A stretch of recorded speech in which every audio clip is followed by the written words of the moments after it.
الحمد للہ رب العالمین والعاقبۃ للمتقین والصلاة والسلام علی سید المرسلین۔ ناظرین کرام السلام علیکم ورحمۃ اللہ وبرکاتہ۔ ایمانی صفات کا عنوان لے کر آپ کی خدمت میں حاضر ہوں۔ ایمانی صفات کے تعلق سے کلمہ طیبہ، پاکیزہ کلمہ، جس کی مثال اللہ رب العالمین نے اپنی مقدس کتاب میں بیان کی ہے کہ اس پاکیزہ کلمہ طیبہ کی مثال ایک پاکیزہ درخت کی طرح ہے۔ اصلھا ثابت، اس کی جڑیں بہت ہی مضبوط ہے نیچے تک۔ ایسا درخت اس کی جڑ بہت گہرائی میں ہے، بہت مضبوط ہے۔ وَفَرْعُهَا فِي السَّمَاءِ، اس کی شاخیں، اس کی پتیاں، اس کی ٹہنیاں آسمان تک پھیلی ہوئی ہیں۔ تُؤْتِي أُكُلَهَا كُلَّ حِينٍ بِإِذْنِ رَبِّهَا، ایسا درخت جس کا پھل ہر زمانے میں، ہر مہینے میں، ہر وقت پھل آتا رہتا ہے۔ ایک ایسا درخت جس میں سالہ سال اس میں پھل آتے رہتے ہیں اللہ کے حکم سے۔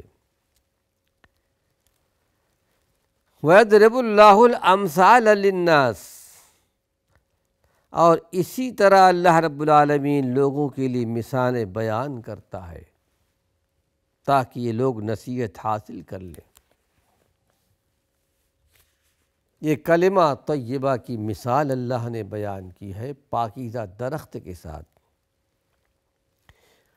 پاکیزہ درخت کیا ہے؟ حدیث کے مطابق لا الہ الا اللہ محمد الرسول اللہ،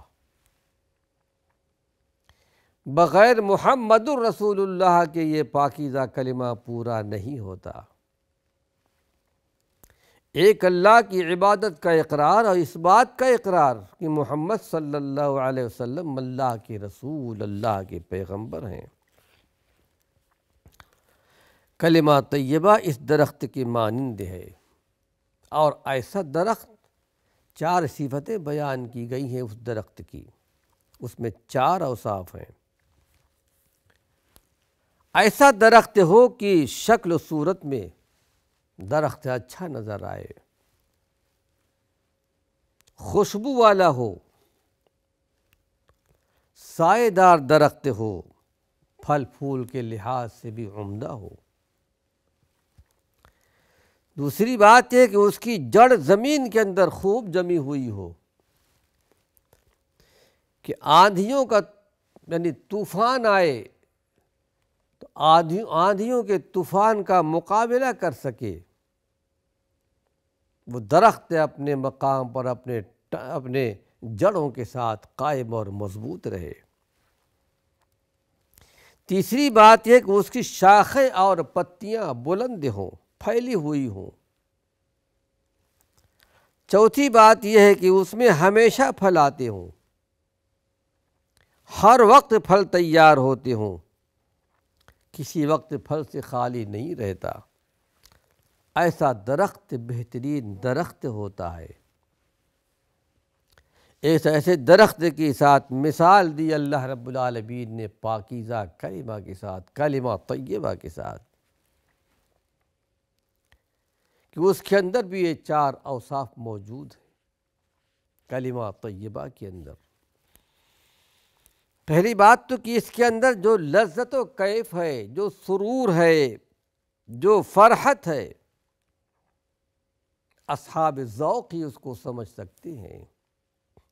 اہل ایمان، ایمانی صفات رکھنے والے اس حقیقت کو سمجھ سکتے ہیں۔ ایمان کی حلاوت، ایمان کی مٹھاس جن کے پاس موجود ہے، یہ ذوق رکھنے والے یقیناً فرحت اور سرور محسوس کریں گے۔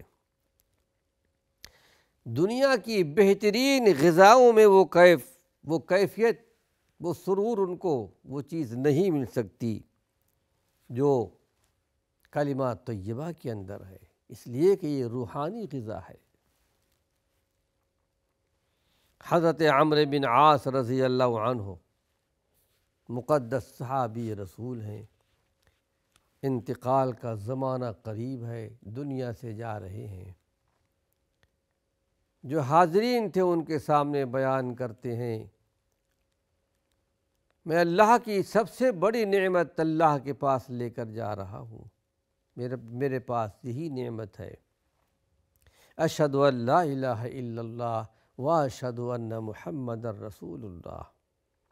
اور حقیقت میں یہ اللہ کی طرف سے بہت بڑی نعمت ہے، اللہ جس کو عطا کر دے۔ یہ کلمہ طیبہ کیا ہے؟ کلمہ حق ہے، اور حق کی جڑیں مضبوط ہیں۔ یہ کلمہ صداقت ہے، اور ایسی صداقت جو ناقابل زوال۔ یہ کلمہ کیا ہے؟ ایک نور ہے، اور اس نور کی بنیادیں نفوس قدسیہ میں ایمان والے، جو ایمانی صفات والے ہیں، ان کے دلوں میں ثبت ہو جاتی ہیں، یعنی بالکل جم جاتی ہیں، دل کے گہرائیوں تک پہنچ جاتی ہیں۔ اور ایسا نور کہ ہوا اور ہوس کا کوئی جھونکا بھی اور شیطانی وسوسوں کا کوئی اثر ان کو ہلا نہیں سکتا۔ یہ ایک ایسا نور ہے اللہ رب العالمین کی طرف سے۔ تیسری بات یہ کلمہ طیبہ کی شاخیں بہت بلند ہیں، عالم قدس تک اس کی رسائی ہے، اللہ رب العالمین تک۔ اعمال صالحہ، اقوال صادقہ، اچھی باتیں، اچھے نیک اعمال اللہ کی طرف اٹھائے جاتے ہیں۔ قرآن حکیم کی آیت سورہ فاطر کے اندر اللہ رب العالمین فرماتا ہے، الیہ یصعد الکلم الطیب والعمل الصالح یرفعہ۔ اچھے کلمے اللہ کی طرف اٹھائے جاتے ہیں، اللہ تک پہنچائے جاتے ہیں، عرش عظیم تک، اور نیک اعمال بھی۔ ان شاخوں کو، اچھے کلمات کو، تسبیحات کو، تحلیلات کو، درود شریف کو اللہ کے فرشتے روزانہ صبح و شام اٹھا کر دربار الہی تک لے جاتے ہیں۔ ہم اور آپ سب جانتے ہیں، 5 وقت کی نماز ہم اور آپ پڑھا کرتے ہیں مسجدوں کے اندر، فجر کی نماز میں اور عصر کی نماز میں۔ یوں تو ہر نماز میں اللہ کے فرشتے حاضر ہوتے ہیں، باقاعدہ حاضری ہوتی ہے، لیکن ان 2 وقتوں میں فرشتوں کا تبادلہ ہوتا ہے۔ لیکن جب یہ فرشتے جاتے ہیں اللہ کے پاس، پوچھتا ہے، بتاؤ میرے بندوں کو تم نے کس حال میں پایا ہے؟ فرشتے جواب دیتے ہیں کہ پروردگار عالم، ہم گئے تو نماز میں تھے، آئے تو نماز میں تھے، نماز پڑھ رہے تھے، تیرا ذکر کر رہے تھے۔ یہی کلمہ طیبہ کی شاخیں آسمانوں تک پھیلی ہوئی، اللہ تک پہنچائی جاتی ہیں۔ پھر یہ کہ اس میں ہر وقت پھل آتے رہتے ہیں۔ کلمہ طیبہ کا پھل ہر وقت دنیا میں اچھا ملتا ہے، اور آخرت میں بھی اچھا ملے گا۔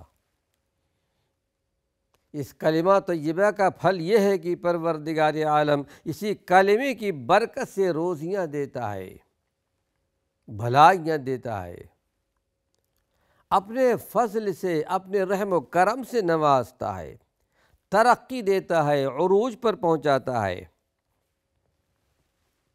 دنیا میں اللہ رب العالمین اس کی رحمت و اپنی رحمتوں کے سائے میں رکھتا ہے، ایمان کے سائے میں رکھتا ہے، ایمانی صفات کا حامل بنا دیتا ہے۔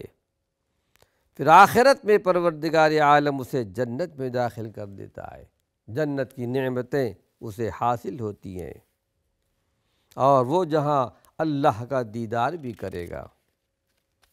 یہ ساری نعمتیں دنیا کے اندر بھی اور آخرت میں بھی، لیکن اللہ رب العالمین نے وعدہ کیا ہے ایمانی صفات والوں کے لیے، جو کلمہ طیبہ کا حق ادا کرتا رہے گا، دنیا میں بھی اللہ کی رحمتوں کے سائے میں ہوگا، قبر کے میدان میں بھی اللہ کی رحمتوں کے سائے میں ہوگا، عالم برزخ میں بھی اللہ کی رحمتیں شامل حال ہوں گی، اور قیامت کے دن جب کہ سارے انسان سارے جنات اٹھائے جائیں گے، اللہ رب العالمین کی رحمتوں کے سائے میں ہوگا۔ ہم اللہ کے جناب میں، اللہ کے حضور میں دعا کرتے ہیں کہ پروردگار عالم خالق کائنات ہم کو اور آپ کو بھی یہ مقام عطا فرمائے۔ لیکن اب ناظرین کرام، اللہ رب العالمین نے اور ایک مثال بیان کی ہے،